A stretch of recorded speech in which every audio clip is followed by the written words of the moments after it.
Hola a todos, voy a prender mi cámara. Ahí sí. Hola a todos, ¿cómo están?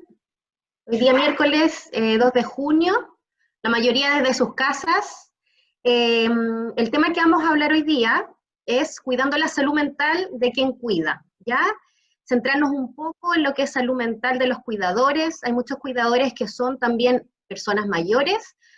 Así que para esto, hoy día nos encontramos con la doctora Daniela González. Ella es psicogeriatra, lo que quiere decir que es psiquiatra especialista en personas mayores, que nos va a ayudar a abordar este tema. Y también tenemos como invitado al doctor Gabriel Martínez, que es geriatra también, que expuso el día lunes. Y aparte nos encontramos en el estudio o oficina, ahí está el doctor Martínez, la doctora González, si puede hacer un saludo a los que están conectados con su mano. Hola, buenas tardes. Un Hola, saludo doctora. grande para todos. En el estudio o en la oficina está Jimena Reyes, la doctora Reyes, que siempre nos acompaña, Esteban Manríquez también, que es nuestro compañero que nos ayuda en todas las partes técnicas, ¿ya? Y yo, Bárbara Morales. Así que ahora le doy el pase a la doctora González para que comience su capacitación. Muchas gracias. Perfecto. Eh, bueno, nuevamente buenas tardes. Para mí es un grato placer poder exponer un tema que a mí me motiva mucho y que espero que a todos los que están participando también, y que es un tema bastante crucial y ha ido haciéndose más emergente en la medida que ha ido avanzando toda esta crisis sanitaria y se ha ido instalando en el tiempo. Es decir, yo creo que por ahí por el 15 de marzo nadie se imaginaba que íbamos a estar hablando el 3 de junio de estos temas, por ejemplo, y de otros que se han ido revisando.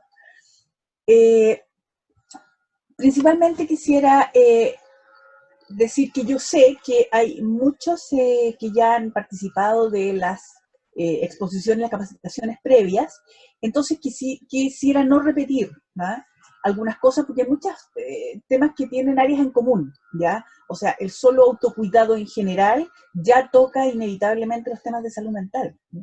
Por lo tanto, me voy a enfocar un poquito más eh, en la parte, llamémosle, cuando efectivamente hay que tener más cuidado, más ojo, en que efectivamente puede estar más complicado el tema de la salud mental, o sea, en el fondo un poquito más específico. Eh, de todas maneras, quisiera tratar de ser, voy a tratar de ser lo más sintética posible, de tal manera de dejar bastante tiempo para la conversación, porque yo creo que eso es una parte súper importante en este momento, de hecho, dentro del mismo contexto que estamos hablando de cuidar la salud mental. Bueno, ¿para qué vamos a hablar de esto? Bueno, porque nosotros, tanto los, llamémosle profesionales, como las personas que están a cargo de otras personas dependientes, denme un segundo que tengo que achicar esto para poder ver bien la presentación. Ahora sí, sabemos lo sobrecargados y exigidos que en condiciones absolutamente normales ya se encuentran todos los que cuidan a personas con demencia. Es decir, el solo hecho aislado de estar a cargo del cuidado del parcial o total de una persona con una demencia, y aún más de varias personas con demencias, es de por sí ya una situación súper exigente. Sabemos, por otro lado, que la crisis la crisis sanitaria generada por la pandemia, eh, está implicando, perdón, no sé por qué se adelantó una, perdón, ahora sí, eh, que la crisis generada por la pandemia ya está afectando la salud mental de todas las personas. Es decir, hay una serie de factores como la incertidumbre, como esto mismo que hablaba yo al comienzo, no sabe, jamás, yo creo que nadie se imaginó el tiempo que iba a durar esto, y es un tiempo que todavía sigue siendo bastante incierto. eh, Ha implicado que hay que hacer un montón de cosas extra que antes no se hacían y que van haciendo la vida más pesada. Y esto, hablándolo ahora desde el otro, llamamos, extremo de incluso una persona que no tiene, llamémosle, ninguna responsabilidad, aparte de su propio cuidado, en fin, proveerse sus propias cosas, en fin, ya es una carga importante. Entonces, ni más ni menos, tenemos la sumatoria, como dicen por ahí, la tormenta perfecta, en que en esta condición de crisis sanitaria y social, las personas que están cuidando a otros con demencia están en una situación extremadamente compleja.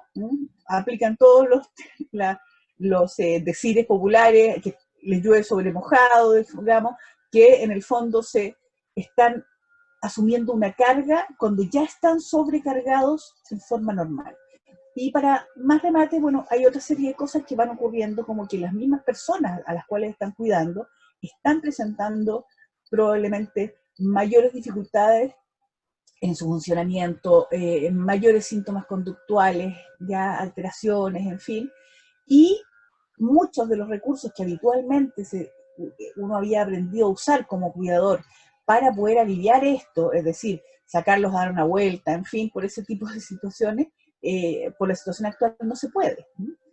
Entonces, por otro lado, tenemos también que hay la evidencia actual, digamos, los pocos estudios que están empezando a salir, porque la verdad es que como esto ha sido muy abrupto y muy reciente, todavía no hay grandes estudios que puedan darnos información de lo que está sucediendo, como habitualmente disponemos desde otras situaciones, ¿ya?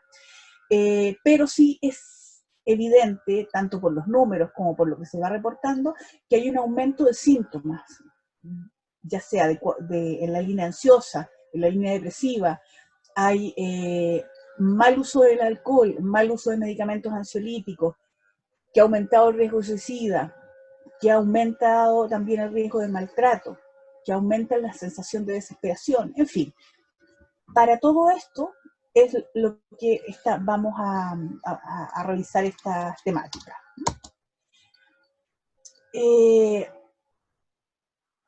Y la otra razón por la cual estamos tratando de revisar este tema es para colaborar en la medida de lo posible, ¿ya? A través de estas capacitaciones, para que la persona que está a cargo de cuidar se queme, el famoso que sufre el burnout, por la sobrecarga, que es un término recientemente acuñado, y que creo que aplica perfectamente para la situación que están viviendo las personas que cuidan, para evitar que se enferme, más allá de estar quemado como cuidador, y que incluso puede llegar a morir. Hablamos claramente de riesgo suicida, aumentado. Y evitar, por otro lado, que llegue el maltrato de la persona que está a cargo, que es una cosa absolutamente también indeseable, por supuesto, y que nos damos cuenta que lamentablemente puede suceder porque cuando uno está con el agua al cuello pierde el control de lo que está realizando y reaccionando, en fin. Y queremos hacerlo a través de el poder dar a conocer más de cerca la necesidad de cuidarse ahora, para poder seguir adelante y evitando exponerse tanto a este riesgo que hablamos de estar al límite de no querer seguir viviendo, de maltratar sin querer a la persona que tengo a cargo, y no solamente a ella, también a lo mejor a mi familia, a mis hijos, en fin.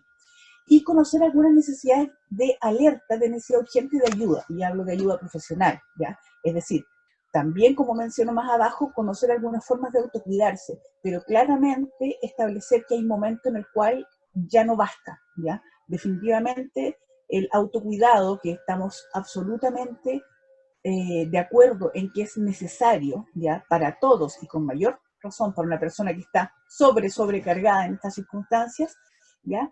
Pero hay momentos en que ya no es suficiente. Entonces queremos también poder revisar cuándo ya no es suficiente y hay que pedir ayuda profesional. La salud mental de las personas que cuidan a una persona que tiene demencia, ¿ya? Tienen, como ya habíamos dicho, desde ya una tarea súper exigente, ¿ya? Porque son necesidades que tiene la persona con demencia que van creciendo en el tiempo, es decir, las personas con demencia se van haciendo cada vez más dependientes de los cuidados. Y muy frecuentemente, es una tarea de tiempo completo, muchas veces solitaria, ¿ya?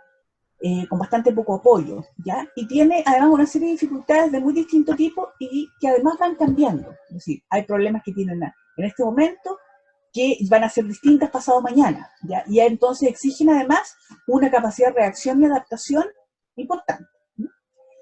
Esta crisis que nos ha generado el COVID ha hecho necesario además incorporar una serie de medidas de cuidado, digamos, para evitar que contagiarse, en fin.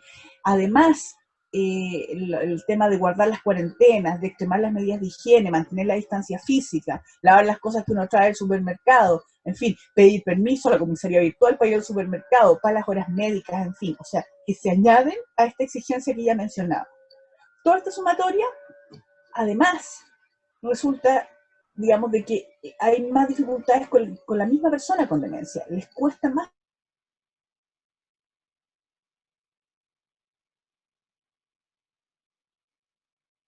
de Se quedó, distanciamiento parece. que ya mencionamos, que mencionamos. Perdón, parece que no se escucha. Doctora, Lo ¿puede repetir lo último que se quedó un poquito pegada? último 30 Durante como 10 segundos. De acuerdo. Lo que decía en el fondo es que en el fondo a las exigencias que ya son enormes para la persona que está a cargo de una persona con demencia, se han añadido todas las exigencias que implican las medidas de cuidado para enfrentar el COVID, ¿ya? Y a esta sumatoria se agrega, por otro lado, lo que ya habíamos mencionado ya un poco antes, que las personas con demencia tienen más dificultades para comprender la situación, las razones, en fin, entonces están teniendo más desajustes conductuales, ¿ya? Y como ya había mencionado también, las estrategias para manejarlas, muchas no se pueden utilizar. Eh, entonces se va estrechando todavía más el cerco y va haciendo más difícil la maniobra. Por otra parte, todos, en distinta medida, porque todas las personas somos diferentes y reaccionamos distintos, reaccionamos a tiempos distintos, en fin, nos asusta la situación. Es decir, la incertidumbre, el temor que tenemos a contagiarnos, y de contagiarnos, de contagiar a nuestros seres queridos, a morir por coronavirus, ¿eh?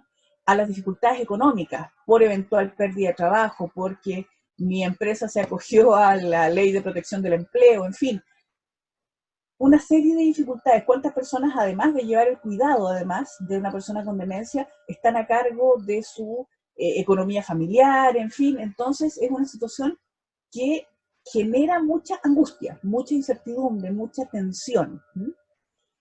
Y además, que por ahí va un poco más, vamos entrando más en terreno todavía, no podemos olvidarnos que además todas las personas tenemos una situación emocional y un estado de salud previa sobre la cual se instala todo esto que estamos hablando.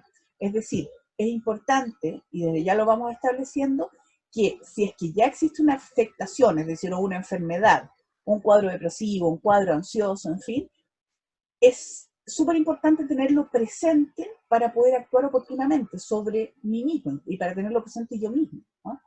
Es decir, si yo ya estaba con un cuadro instalado de algún tipo por situación de salud mental, lo más probable es que esto me haga tener mayor riesgo a descompensarme o a poder tener más dificultades, porque en el fondo ya tengo un sistema interno, personal, emocional, que no está en las mejores condiciones, está con poquito margen. Y entonces, frente a todas estas exigencias, se va a hacer muy probablemente insuficiente. Entonces, tenemos un escenario en que tenemos para el pobre cuidador mayor trabajo, mayor tensión, porque en el fondo hay que estar más alerta, más pendiente, que uy, que no sé, que los guantes, que no me... En fin, de mayor estrés emocional, por todo lo que mencionábamos recién, tratando de mantener una adecuada salud mental. ¿No? Y esto en una balanza en la cual quisiéramos tratar de tener un equilibrio. ¿A qué nos referimos con una adecuada salud mental? Simplemente desde el punto de vista como de qué significa, a efectos de esto, es que que sea suficiente, que me permita seguir cuidando y manteniendo mi cuidado. A eso nos referimos simplemente con adecuada, ¿ya?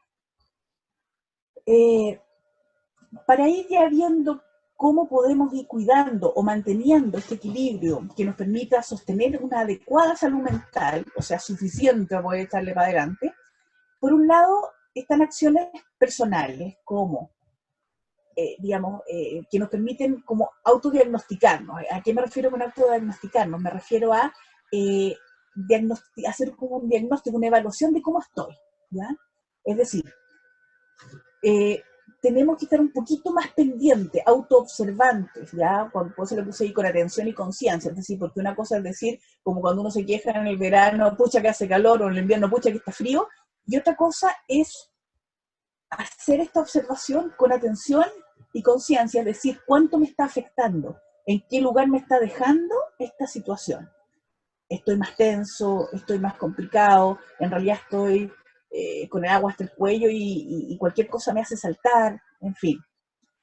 por otro lado, con una cierta, podríamos decir, no me gusta tanto la palabra aceptación, pero no se me ocurrió otra. Y lo que me refiero con aceptación de mi realidad interna, es decir, no negarlo, ¿ya? Es decir, no, porque también a veces uno dice, puta, estoy agotado, esto no sé qué, pero no importa, tengo que echarle para adelante y cierro los ojos y sigo para adelante.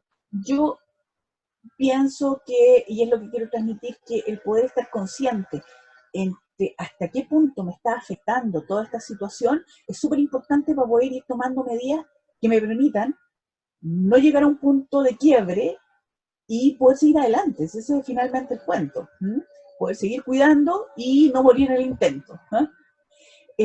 Y reconocer las consecuencias que está teniendo todo esto y las que puede producir, porque como ya dijimos, no tenemos claro cuánto va a durar todo esto. Entonces también hay que pensar en que, claro, yo puedo ya, funcionar en estas condiciones tal como estoy a lo mejor una semana más, pero no 2 meses más, ¿no? Y tomo un ejemplo que suelo usar y que en realidad cualquier motor de auto, en fin, de auto, tomemos el ejemplo, puede funcionar a 5.000 revoluciones por minuto para poder subir una tremenda cuesta. Pero si esa cuesta no se acaba nunca, ¿ya? Lo más probable es que ese motor termine fundido. Y es una máquina. Por lo tanto, nosotros también tenemos cierta capacidad de poder funcionar a 5.000 revoluciones por minuto usando el mismo lenguaje, pero no todo el tiempo. Es decir, necesitamos, y ya vamos estableciendo inmediatamente algo importante, y por otro lado, vamos ya a qué es lo que podemos empezar a hacer. Yo creo que no les voy a mencionar, como les decía al principio, todas las medidas de autocuidado que uno puede tener, porque creo que ya se han mencionado bastante y hay bastante, digamos, eh, material disponible de donde sacar ideas, de dónde poder informarse si efectivamente alguna de los participantes no lo ha visto. Pero yo creo que es poco, de verdad creo que es poco probable. Hay afortunadamente una abundancia de información respecto de medidas de autocuidado generales, ¿ya? Lo que yo quiero enfatizar respecto a estas medidas de autocuidado es que, por un lado, estas medidas de autocuidado, es decir, eh, ya sea, por ejemplo, tomarme una pausa o varias pausas al día, siendo bien consciente de que esto tiene que ser sostenible a largo plazo, o por lo menos por un plazo indefinido, que si quiero incorporar, por ejemplo, como una medida de autocuidado, la actividad física, o quiero empezar a hacer, por ejemplo, algún tipo de meditación, yoga, en fin, una serie de cosas que ayudan, o quiero reservar un espacio para poder recrearme de la manera que a mí me acomode y a mí me recrea. Es decir, hay personas que si las ponemos a tejer, por ejemplo, le van a dar más ganas de matarse. En cambio, a otras personas que le digan que en realidad tienen que hacer yoga, también se les va a hacer eh, absolutamente ajeno, ¿ya? Y a lo mejor empeoramos la sensación de exigencia. Por lo tanto, las medidas de autocuidado tienen que ser, por un lado, sostenibles, ¿ya? Y por otro lado, que me acomoden, ¿ya? Porque si no, no me autocuidan, ¿no?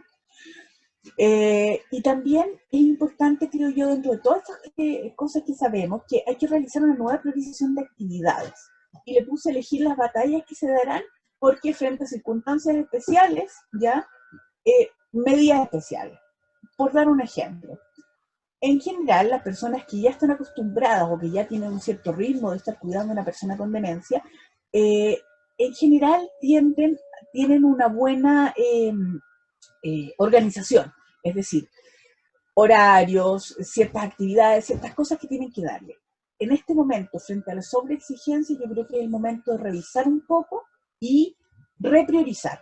Es decir, por ejemplo, si yo a la persona que estoy cuidando la tenía con un régimen de bañarla 3 veces por semana, y es un tema súper complejo, ¿no? Por eso no la baño todos los días, porque me cuesta, porque siempre se resiste, es una de las cosas que no les gustan, bueno, lo bañaremos una vez a la semana para bajar la tensión de eso, ¿no? Yo siempre digo, del cochino no se ha muerto nadie todavía, ¿no? Es decir, hay cosas que pueden ser importantes, pero que podemos claramente definir como menos prioritarias. Si, por ejemplo, somos súper cuidadosos con la alimentación, en fin, y no es una cosa que implique necesariamente un riesgo, por ejemplo, las personas diabéticas en realidad tienen que cuidar mucho la dieta, ¿ah? Pero si no es el caso, a lo mejor relajar un poquito el tema de la alimentación, ¿ya? A lo mejor no todos los días, pero algunos días permitir que se coma una, ¿cómo se llama esta sopa? Una maruchan, ya no va a pasar nada, y sí puede ser un alivio y me va a permitir que todo siga siendo más sostenible. Lo mismo con los horarios, ¿ya? Y un punto especialmente importante es tratar de identificar cuáles son las situaciones especialmente difíciles que más me desgastan, ¿ya? Y que pueden gatillar crisis. ¿Crisis de qué? Conductuales, en fin, con la persona que tengo a cargo. Porque de esas, a lo mejor, menor cantidad de cosas, puedo ir haciendo más llevadero el asunto y estar más aliviado, menos tenso, menos estresado, menos exigido. Vamos a ir ahora a un punto más allá. Es decir, quiero recalcar que no se nos puede olvidar que independiente, y por eso que recalqué mucho el tema de que esto tiene que ser sostenible en el tiempo. Es decir, yo no salgo nada con hacer yoga 3 días y después ya no poder hacerlo más, ¿ya? Porque va a parecer que estoy cuidándome y la verdad es que no, ¿ya? O sea, es súper importante que esta cosa sea más o menos constante y por eso que me tiene que gustar también lo que yo elija como para ayudarme. Si ya, si ya tengo instalado eso, bien hecho, digamos, le he dedicado un cierto grado de energía al autocuidado, y a pesar de eso no me siento bien, ya uno puede, por supuesto, revisar lo que está haciendo, optimizar, etcétera. Sin embargo, ya llega un momento en el cual en que estoy demasiado sobrepasado y que realmente me estoy llegando a una situación de riesgo. ¿De riesgo de qué? De enfermarme, ¿ya? De tener una reacción o una acción demasiado que se escape completamente de mi control, ¿ya? Y estoy hablando claramente de alguna acción violenta, de alguna contra otra persona, contra mí mismo, en fin, es decir, llegar a perder el control, ya, producto de estar absolutamente superado. ¿Sí? Por lo tanto, recordamos que si yo ya tengo una enfermedad que afecta a mi salud mental, aunque esté, como decimos nosotros los psiquiatras, compensado, es decir, aunque ya no estoy con síntomas, pero aún estoy en tratamiento y controles, aplica un poquito el concepto antiguo de estar convaleciente, es decir, yo no estoy con todas mis reservas al 100%, por lo tanto tengo menos margen, ¿ya? Para tolerar, ¿ya? Eh, si yo me doy cuenta y estoy sintiendo frecuentemente que estoy llegando a un límite, ¿ya? De mi capacidad, de mi energía, de mi posibilidad de mantenerme en control, estoy en riesgo. Si estoy presentando un grado de agotamiento permanente que no se alivia descansando, que no se, si al revés, que incluso yo puedo sentir que cada día estoy más agotado, más cansado, que estoy perdiendo el control de mis reacciones. Uno obviamente que generalmente no pierde el control seriamente de un momento a otro, pero uno se da cuenta que de repente sobre reaccioné, me enojé demasiado, esto no era para tanto, en fin, y si esto se empieza a acrecentar o a ser más frecuente, es una señal de alerta de que estoy llegando efectivamente a un límite de mi capacidad. Por supuesto que la aparición de pensamientos o fantasías peligrosas o catastróficas, ¿ya? Alguien mencionaba por ahí, por ejemplo, en el momento de estar súper agobiado con la persona a cargo descompensada, etcétera, que me quedan 1500 cosas que hacer o que las cosas no me están resultando, en fin, tener la fantasía de que, no sé, pues se queme la casa y nos muramos todos mejor, o de quemar la casa, o que, no sé, a lo mejor si viene un terremoto y nos morimos todos también, ya, o estar invadido por pensamientos inevitablemente de que haya una situación a lo mejor más catastrófica que elimine y que me saque de alguna forma de la situación actual.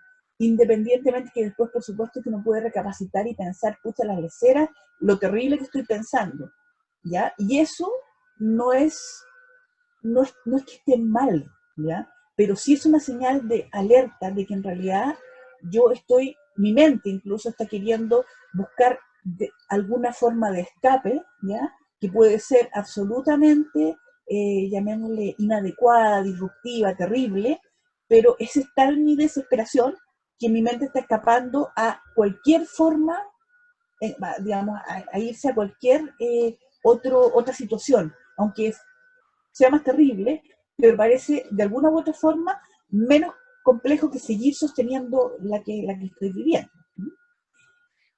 Aún más específico, si yo estoy con ideas, ya, sobre todo si se empiezan a hacer más frecuentes, en fin, deseos de desaparecer, de morir, de matar, ¿no? O sea, son cosas que nos pueden perfectamente pasar, ¿ya? Y que son completamente humanas y comprensibles, ¿ya?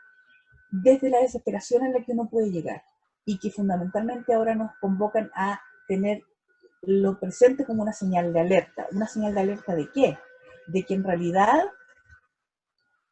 a lo mejor, todos los cuidados que voy a mencionar ahora no son suficientes y necesito llegar al último punto, que es pedir ayuda profesional, ¿ya? Una de las cosas que podemos hacer siempre responsablemente con nosotros mismos y en segundo instancia, por lo tanto, para ser responsable con la persona que yo estoy cuidando, ¿ya? Es pedir ayuda, la correspondiente, cuando todos estos cuidados que hemos mencionado no están funcionando. Los voy a mencionar de todas formas. Los cuidados de los que estamos hablando es mantener una cantidad de sueño suficiente, ¿ya? Yo sé que no siempre es posible, pero todo esto es tender a, es decir, tratar lo posible de cuidar mi sueño nocturno, ¿ya? Porque el sueño, las siestas en el día no ayudan, al revés, pueden ir empeorando cuando estoy durmiendo poco de noche, ¿ya? No es lo mismo dormir 4 siestas de 2 horas que dormir 8 horas seguidas, ¿ya? Hay que ponerle empeño a eso. Cuidar los horarios, ¿en qué sentido? Hay que darse el tiempo para poder almorzar, para poder tomarme un café tranquilo, poder hacer pausa, recurrir, es decir, tener a un backup, a alguien que me reemplace un rato para poder tener una pausa. Esto no es un lujito, es una necesidad para poder seguir echándole para adelante, ¿ya? Es decir, es como el equivalente al sueño, ¿ya? Es decir, yo probablemente, claro, me voy a pasar un par de noches a lo mejor durmiendo mal o sin dormir, sin terribles consecuencias, pero si esto es una cosa permanente, ¿ya? Mi cerebro va a empezar a funcionar mal. Lo que había mencionado yo de identificar los gatillantes de las crisis, es decir, eso es súper importante. Si, tratar de ser consciente cuáles son las cosas que más frecuentemente, o más, a lo mejor no tan frecuentes, pero súper intensas, generan crisis en el cuidado, ¿ya? O también a nivel de cosas extra cuidado, es decir, mis relaciones familiares, mis relaciones de pareja, mi relación de pareja, mi relación con mis hijos, en fin, porque en este momento yo creo que es importante tratar de evitarlas, ¿ya? Si alguien me puede reemplazar en alguna cuestión que es especialmente estresante, por mencionar algo que ya dije, por ejemplo, frente al aseo, al baño, al bañar a la persona que tengo a cargo, realmente cada vez que intento y me toca a mí es un tema, bueno, a lo mejor en eso puntualmente pedir ayuda, ¿ya? Que a lo mejor alguien me reemplaza y todo fluye mucho mejor, ¿ya? En el fondo es poder ir ahorrando un poquito situaciones complejas que vayan a generar crisis que son súper desgastantes de una energía y de un espacio y de una mental que tengo poco disponible porque estoy muy exigido, ¿ya? Algunas técnicas de relajación, como decía, es ideal, ya está súper recomendado, técnicas de mindfulness, técnicas de yoga, técnicas de respiración, pero yo enfatizo en que la relajación, a ver, si uno está súper exigido, yo creo que tampoco está muy en condiciones de aprender una técnica nueva de relajación, en fin, si alguien lo puede hacer, ideal, si le motiva y le acomoda, ¿ya? Recomendaría a lo mejor intentarlo, pero si a mí en realidad, por ejemplo, me encanta bordar, tejer, leer, ver una serie, ver una telenovela, escuchar música, en fin, lo que a mí yo ya sé que me hace bien, tengo que dejarle un espacio. Puse el uso de alcohol porque no es que esté prohibido tomar alcohol para nada, ¿ya? Pero tengo que tener mucho ojo en que el alcohol siga siendo un gusto, tomarse un aperitivo, tomarse un vino en la comida, en fin, pero que no esté yo empezando a usarlo para evadirme, para usarlo como ansiolítico, usarlo como somnífero, ya que me ayuda a dormir, para tolerar la situación. Si yo noto que empiezo a usar el alcohol en esa forma, es un riesgo, ¿ya? Es un riesgo por un lado porque voy a estar probablemente mucho más tiempo activo bajo el efecto del alcohol, y por otro lado existe el riesgo de acostumbrarse y tener un problema con el consumo, ya una habituación, una dependencia. La automedicación también, ya existen medicamentos que todos conocemos, ansiolíticos, en fin, son súper conocidos, el alprazolam, el rabotil, en fin, que sabemos que funcionan en términos generales para dormir, para la ansiedad, etcétera, pero la verdad es que también tienen el riesgo de acostumbramiento, el riesgo de que el uso pueda no ser lo más adecuado para mí, el riesgo de acostumbramiento, y por otro lado también el riesgo de que empiece a usar algo, me alivia, qué sé yo, y se me acaba y lo tengo que suspender bruscamente, porque fueron los que me convidó mi vecina, y me voy a ver en una situación en que la ansiedad probablemente, por ejemplo, va a aumentar mucho, porque va a ser, estos medicamentos se suspenden bruscamente, producen unas síntomas de privación, con más ansiedad, en fin, e incluso pueden ser gatillar finalmente una crisis. Me refiero que la ideación, por ejemplo, de morir o que si yo tenga, se instale y yo llegue a intentar suicidarme o a hacer alguna otra, eh, tener alguna otra conducta destructiva.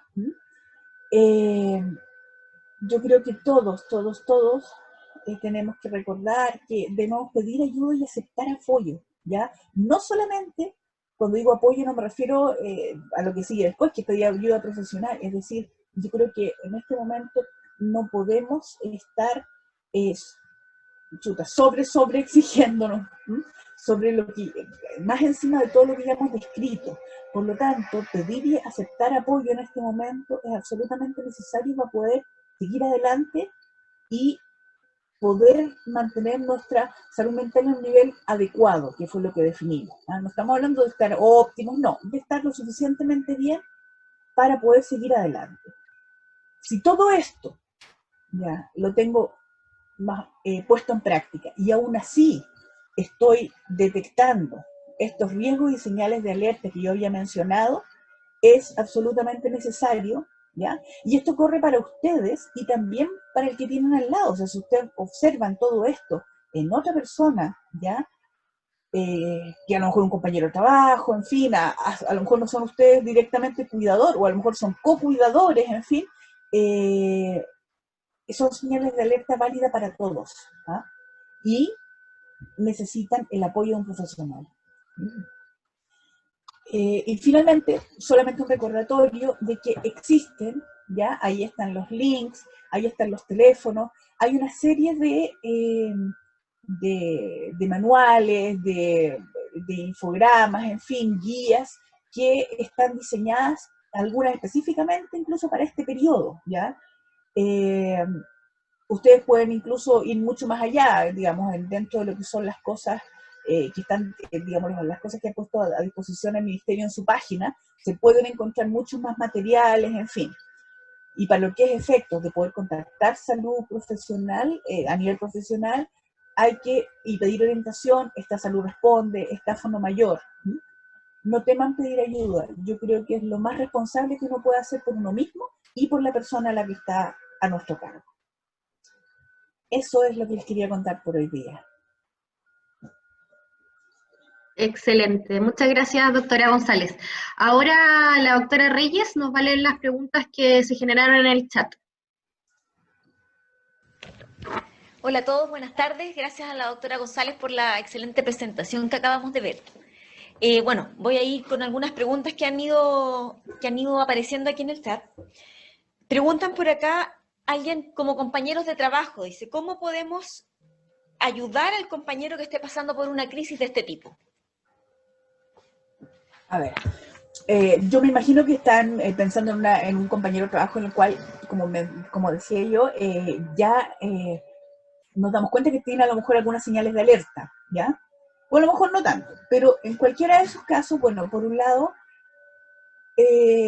yo creo que aplican algunas de las medidas que yo les fui mencionando, como a lo mejor decir, mira, desde la estima, desde el cariño que te tengo, que me preocupas, en fin, pienso que estás durmiendo poco, pienso que a veces depende un poco el nivel de confianza también que uno tenga, porque a veces se entiende que no llegaría a decirle a un compañero de trabajo, en fin, que a lo mejor no es tan cercano, que uno, no sé, pues se da cuenta que está sobre reaccionando a lo mejor frente a situaciones difíciles, que a lo mejor se enojó demasiado, que a lo mejor está demasiado sobrecargado y uno siente que uno percibe que está llegando a un límite. Sí, a lo mejor decirlo con cuidado, en fin, yo creo que eso es lo mejor que uno puede hacer, o si, como decía, no tienen la confianza, a lo mejor pedirle a otra persona más cercana a él o a ella que se lo diga, o ir 2 personas a hacerlo, en fin. Yo creo que el intento nunca va a estar de más. Hay que hacerlo con cuidado, en fin, porque a nadie le gusta que le digan, oye, no te vemos bien. Pero yo creo que es más responsable hacerlo. Y que se entiende en esta circunstancia actual, en que a lo mejor, sabes que yo no te diría esto, no me metería, en fin, si no fuera, pero la verdad es que estamos tan sobrecargados que me parece que es necesario que yo te lo diga. También puede ser, estoy pensando en cosas prácticas, a lo mejor ofrecerse para poder decir, ¿sabes qué? Yo me doy cuenta que no estás pudiendo tomarte, no sé, pues salir afuera a tomarte un café, salir afuera a ventilarse, en fin, pongámonos de acuerdo, reemplacémonos un rato, en fin, o sea, también desde las cosas prácticas. Gracias, doctora. Hay otra pregunta aquí que es un poco parecida, va en el mismo tema, que habla, dice, ¿qué pasa en el fondo si tenemos un compañero de trabajo en el trabajo y comienza en ese minuto con una crisis de pánico? ¿Cómo lo podemos ayudar en el momento? A ver, yo creo que es importante, digamos, nosotros, a ver, el tema de lo que le llamamos crisis de pánico, las crisis de pánico son una cosa bastante específica, que en general no es tan frecuente. Lo que suele más frecuentemente ocurrir es que la persona pueda tener una crisis angustiosa, es decir, una crisis en la cual eh, se siente superada, en que puede tener alguna alteración conductual, en fin, se pone a llorar, no puede controlarse, en fin. En esa circunstancia, llamémosle puntual, ya lo que uno puede hacer, bueno, es tratar de sacar a la persona del lugar donde está, ya, sobre todo además porque hay que sacarlo de donde está otro, a lo mejor la persona a la que está a cargo cuidando, en fin, dejarlo, ojalá llevarlo a un lugar más tranquilo, donde por último pueda desahogarse, llorar un poco, hablar, en fin, sin cuidado, digamos, eh, sin tanto cuidado, digamos, sin que esto afecte, por ejemplo, a un usuario, en fin. Y por otro lado, eso es como la cosa puntual, llamémoslo. ¿Ya? O sea, en el fondo la persona, y es importante, en esta crisis, aunque, digamos, si es una crisis más panicosa, llamémoslo, en el sentido que la persona siente que le está dando algo, que se puede, eh, no sé, le está pasando algo al corazón, no sé, en fin, y uno se da cuenta que en realidad no es eso, en fin, que es más que todo angustia, ¿ya? O está superado, en fin, a la persona no le va a pasar nada más, es decir, no se va a morir de eso, y eso es importante saberlo, uno no sabe. Pero más allá de esa primera, llamémosle auxilio, ese primer auxilio inmediato, yo creo que lo importante es que eso es una señal de alerta, es decir, esta persona claramente sus mecanismos de autocontrol, de poder mantenerse en sí mismo, no sé cómo decirlo, funcionando, fallaron, ¿ya? Fallaron aunque sea una vez, y eso es una señal de alerta, en el fondo, asimilable a lo que habíamos revisado antes de estar perdiendo la capacidad de controlarse, de controlar mis reacciones, las reacciones de mi cuerpo, en fin. Entonces, es una señal de alerta y aplica si la persona no se ha dado cuenta, o qué sé yo, decirle, mira, en realidad esto te está superando, yo creo que es momento de pedir ayuda, en fin. Otra pregunta también un poco en la parte práctica, pero ya más que del cuidador, aquí están preguntando por el cuidado del residente, del adulto mayor.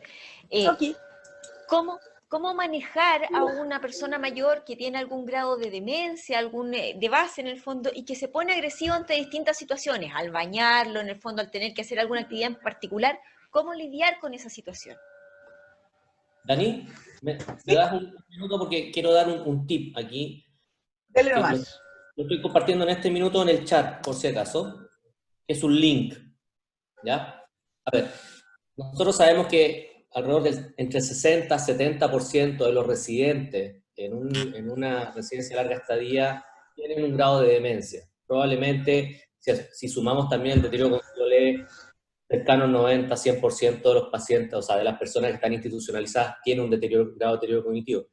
Y las personas con deterioro cognitivo, especialmente las personas con demencia, tienen también trastorno de conducta asociado. Y son los trastornos de conducta, no la pérdida de la memoria, sino que los trastornos de conducta son los que van a estresar en forma importante a los cuidadores de estas personas. Por lo tanto, yo aquí le estoy dando un link, es un link de Estados Unidos, pero tiene alrededor de 22 videos aproximadamente, y son videos que están traducidos al castellano, ¿ya? Son videos con actores en distintas situaciones que uno puede presenciar. Por ejemplo, la pregunta que apareció en el chat: ¿qué hacer si una persona eventualmente se pone agresiva cuando la quieren bañar?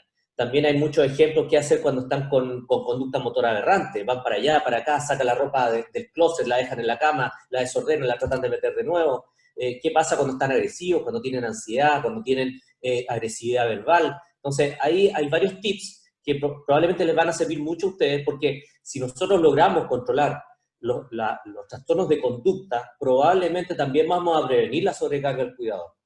Y si prevenimos la sobrecarga del cuidador, por supuesto que la salud mental, tanto de todo el personal y de los cuidadores informales, o sea, en las casas propiamente tal, también va a ser mejor. Por lo tanto, si tienen la oportunidad de ver estos videos, dense el tiempo. Son videos cortos, de 5 o 6 minutos aproximadamente, están traducidos al castellano, y son realmente útiles para tratar estos trastornos de conducta que se presentan muy cotidianamente en las personas con demencia.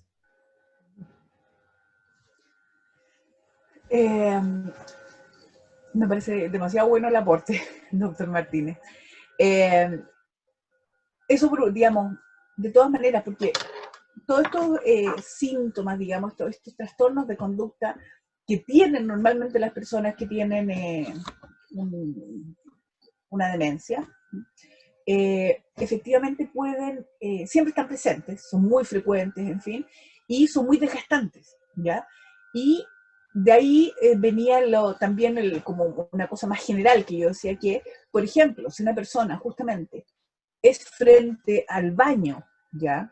Que se pone difícil, llegando a ponerse agresivo, en fin, bueno, por un lado, espaciar los baños, o sea, eso por un lado. Yo tengo claro que en algún minuto hay que bañarlo, pero ir buscando la forma de hacérselo menos complejo, es decir, en algún minuto también lo mencioné, a lo mejor no soy yo la persona que mejor maneja justo esa actividad, a lo mejor lo maneja mejor un hijo, en fin, ¿ya? Elegir momentos distintos del día, eso también puede ayudar. Hay momentos en los cuales las personas están más asequibles que en otros, en fin. También dentro de las cosas se puede llegar y eventualmente pedirle, si es una cuestión muy compleja, en fin, o a lo mejor más frecuente, a lo mejor el baño, como digo yo, se puede diferir, pero a lo mejor se trata de la hora de comer, de alimentarse. Eso no es muy diferible, ¿ya? Por lo tanto, eventualmente incluso se pudiera pedir a lo mejor la posibilidad de tener la indicación médica, por ejemplo, de algo que pueda tomar el paciente antes de eso, cosa que lo enfrente más tranquilo, en fin.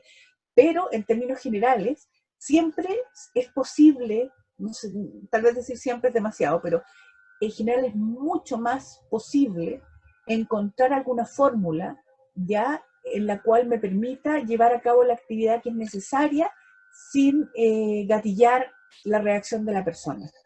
Ahora, uniéndolo con el tema al que nos convoca, yo tengo que estar en condiciones de tener la habilidad, la paciencia, en fin, que me permita a lo mejor no exasperarme, no descontrolarme, en fin, para poder llevarlo a cabo, ¿ya? Por lo tanto, una razón más para que mi salud mental tenga que ser lo suficientemente buena. Doctora, mientras Gracias. continuamos con las preguntas, Jimé, es solamente para ver si la doctora puede poner están pidiendo si puede poner la última diapositiva donde salían los números para poder acceder a ellos, donde salía Salud Responde y el Fono Mayor también. Lo pongo. Si nos pudiera compartir por mientras que seguimos con las preguntas. Un segundo. Jimé. Bueno, mientras tanto les hago la siguiente pregunta, que en realidad es bien interesante. ¿Qué pasa, cómo hacer en el fondo en las primeras etapas de la demencia, cuando la persona todavía es autovalente, pero tiene ciertas situaciones en que se nota este como déficit y la persona no acepta la ayuda, no se deja ayudar? ¿Cómo se puede hacer y cómo se puede abordar en esos casos? Perdón, un segundito, estaba Ahí se ve compartiendo la perfecto. pantalla. Sí. Ahí está perfecto. Mira, bueno, ese siempre es un desafío, ¿ya? Cuando la persona está en el fondo en tránsito, ¿ah? En tránsito a tener o asumido que necesita apoyos, o en que en realidad ya ni siquiera es tema de discusión, ¿ah? En fondo estamos hablando de personas que están con una demencia leve, un deterioro cognitivo avanzado, pero que todavía no se instala la demencia, en fin, pero que evidentemente necesita probablemente algunos apoyos y generalmente más que apoyo, supervisión, ¿ah? En el caso de lo que estamos hablando, o sea, cuando la persona generalmente es capaz de todavía alegar, digamos, como una cosa, estos son mis derechos, me estoy sintiendo pasado a llevar, tú crees que yo no soy capaz, en fin, en esos casos, ¿ya? Es una cuestión bien peluda, ¿eh? Es una situación bien compleja, porque estamos en el fondo, por un lado, tratando de apoyar en los requerimientos que puede tener una persona, de los cuales ella no está consciente, ¿ya? No se da cuenta todavía o le cuesta mucho aceptar sus déficits. Yo pienso que en ese caso, ¿ya? Una vez más aplica lo que habíamos mencionado en la presentación, que es elegir las batallas que uno va a dar, ¿ya? Uno las puede, no hay que ganar todas las batallas para ganar la guerra, ¿sí? Uno tiene que elegirlas bien. Y en esos términos, por ejemplo, hay muchas cosas que no van a poder realizarse, no van a poder llevarse a cabo bien o suficientemente bien en el cuidado de la persona con un deterioro cognitivo importante o una demencia, sin cierto grado de confrontación. Por supuesto que vamos a tratar de evitarlo todo lo posible. Pero hay ciertos temas que son claves y en los cuales uno no debe transar. Por darles un ejemplo, un tema clave es la supervisión y control de la toma de medicamentos. Es decir, si una persona que está con un problema cognitivo que le hace cometer errores en la toma de medicamentos, eso es de riesgo de vida. Por lo tanto, es un tema en el cual uno vale la pena dar la batalla, tener la dificultad, la confrontación, ¿ya? Ahora, uno lo puede plantear así, es decir, mira, tal cual, aunque a ti no te parezca, te has equivocado en la toma de tus medicamentos y esto es un punto tan importante, tan relevante, que yo no me puedo permitir que te arriesgues, ¿ya? Me da miedo que tengas un problema, en fin. Es decir, en cambio, por ejemplo, volviendo al tema del baño, ¿ya? A lo mejor, ¿ya? Si la persona, en este caso, lo más probable es que se esté bañando y se pueda bañar sola, pero a lo mejor no lo hace tan bien. Chao, da lo mismo, ¿me entiendes? O sea, como decía yo, eso no es un tema de vida o muerte, en fin. Entonces yo creo que en el caso de de las demencias iniciales, en fin, en el cual las personas frecuentemente tienden a tratar de defender la autonomía que siempre han tenido, la independencia, en fin, a pesar de que cometen errores, en fin, eh, eh, es fuente habitual de conflicto, ¿ya? Y es angustiante para el que está a cargo, el que está al lado, en fin, pero hay que elegir, yo creo, cuáles son las cosas relevantes. Por ejemplo, decía yo, el tema del toma de medicamentos es fundamental. Si la persona, no sé, por decir algo, es diabética, un tema fundamental es el control de lo que come. O sea, no podemos no hacerlo, ¿ya? Sin embargo, no sé, pues si la persona anda un poco más desabrigada de lo que a mí me parece que es prudente, puede ser menos, a lo mejor, menos importante, ¿ya? No la idea, por supuesto, que debe tener un enfriamiento, pero en términos generales, ¿ya? Es decir, también hay muchas conductas a veces que tienen los pacientes que pueden ser no agradables, ¿ya? Pero que si no significan un riesgo, este es el momento de hacer la vista gorda, ¿ya? O sea, si la persona, por ejemplo, tiene sus pies a patas para arriba, ¿m? Y a lo mejor no está permitiendo que hagan aseo porque son sus cosas, no me toquen, no se metan, en fin, no es el momento a lo mejor de estar peleando por eso, ¿ya?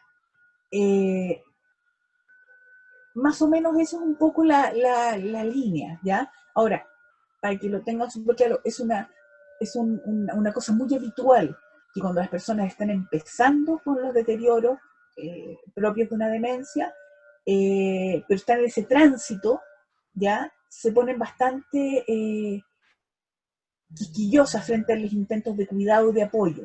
¿Mm?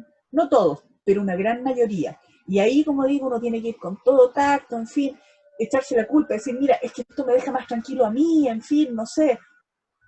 Ir buscando caminos, echarse la culpa, y sobre todo tratar de ir evitando el conflicto. Pero para eso, como digo, muchas veces no es factible, y si, por ejemplo, se trata de temas cruciales como la toma de medicamentos, yo creo que hay que dar la pelea, porque estamos hablando de un tema súper fundamental. Una última pregunta que nos están haciendo por acá. ¿Qué es lo que está pasando a nivel de los CEFAM con los controles de salud mental? ¿Se están realizando en esta época de pandemia? ¿No se están haciendo? ¿Están suspendidos? Es un tema bien difícil porque sabemos que hay distintas realidades según el consultorio, según la región. Hay distintas cosas. No sé si alguien podrá contestar esta pregunta. Yo puedo contestar parcialmente que efectivamente, bueno, todos los servicios de salud, de los cuales dependen los CEFAM, tienen autonomía de funcionamiento, es decir, la forma en que efectivamente van finalmente definiendo cómo se van a llevar a cabo las acciones, tienen independencia para hacerlo. Por lo tanto, efectivamente hay centros en los cuales no se está atendiendo directamente personas, excepto crisis, solamente están entregando medicamentos, otros en que sí se está atendiendo programadamente, en fin, hay una variación bien importante. Yo creo que eso, por ejemplo, es un tema que puede ser una consulta en la cual se podría hacer específicamente para mi CEFAM, mi centro de salud, etcétera, a través de, por ejemplo, Salud Responde. Por ejemplo, no sé si habrá algún otro participante que tenga algo más de información respecto de eso en específico. Sí, acá en el chat nos escribió Álvaro Rapimán, que dice que los psicólogos no sé a qué lugar pertenece específicamente, pero realizan teleconsulta en las postas de salud rural. Así que yo creo que también debe ser cómo se organiza cada establecimiento de salud para realizar y seguir entregando los cuidados necesarios a los pacientes. Dice, en CEFAM hacen consultas presenciales para pacientes mucho más descompensados.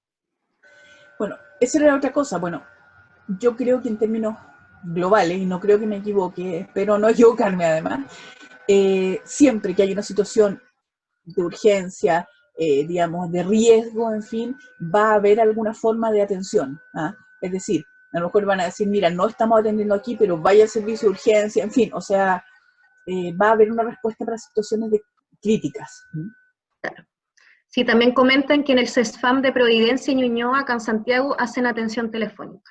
Así que se la están ingeniando los servicios de salud para poder continuar con el cuidado. Sí. Doctor Martínez, ¿quiere decir algo para que ya finalicemos? No, solamente quería agradecer la presentación de la doctora González, realmente muy buena, y bueno, también agradecerle la asistencia, porque realmente tuvimos una excelente asistencia hoy día, así que muchas gracias y esperamos continuar con el tiempo con estas capacitaciones a través del Hospital Digital. Eso, continúo con los agradecimientos del doctor Martínez para la doctora González y contarles que la próxima semana ya tenemos una planilla con las capacitaciones que vamos a dar. Les cuento que el día lunes 8 de junio va a estar con nosotros un químico farmacéutico, Francisco Martínez, que va a hablar sobre las recomendaciones en relación a los tratamientos farmacológicos para las personas mayores. También un poco asociado a la pandemia en el coronavirus, ¿ya? Todo esto sigue manteniéndose con nuestro público, que son las cuidadoras formales e informales, la gente que está en los domicilios, en sus casas, cuidando a sus padres, o también los que son de personal de salud, que cuidan en establecimientos de larga estadía del adulto mayor o distintos establecimientos de salud, ¿ya? Y el día miércoles 10 de junio va a estar con nosotros Valentina, que es una terapeuta ocupacional, que nos va a hablar más que nada de la estimulación global en los LEAM, ¿ya? En tiempos de COVID. Así que muchas gracias a todos por la asistencia de hoy, muchas gracias a la doctora González, al doctor Martínez, a la doctora Reyes, a Esteban y a todos los que participamos. Muchas gracias, que estén muy bien. Un gusto, Muchas buena gracias a tarde. todos, hasta luego. Chao.